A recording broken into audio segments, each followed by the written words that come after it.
details in a Target 12 investigation we broke earlier this week. House Speaker Nicholas Mattiello is denying that he ordered a controversial audit of the Rhode Island Convention Center as retaliation over a job action against one of his friends. But now there are questions about whether the audit violates the law. Target 12 investigator Tim White is here now with the details.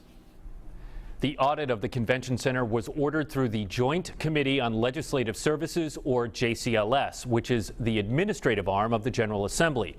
We've learned no one on the 5-member committee voted on the audit.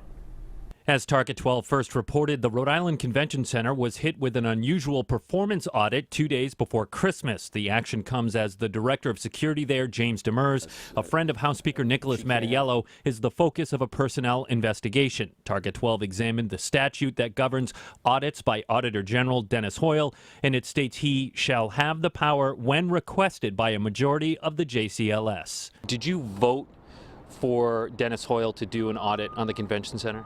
There was no vote. House Minority Leader Blake Filippi is on the 5-member committee. But I think, before the Auditor General goes in to state departments, there should be affirmative vote. Did you violate the statute by ordering the audit? No. Speaker Mattiello says despite the wording of the law, he disagrees that he needed a majority vote. We always operate through the chairman, like every board across the country. We should point out you're the chairman. I'm the chairman of the committee. Appearing in our studio for a taping of Newsmakers, Mattiello acknowledged he met with someone connected to the convention center to discuss the situation about Demers. I inquired of one person, and I was told that it was basically a personnel matter, and I had no other involvement with that. John Marion of Common Cause Rhode Island tells me he does not think the audit was properly authorized under the law, but it's unclear what, if any, consequences that would cause.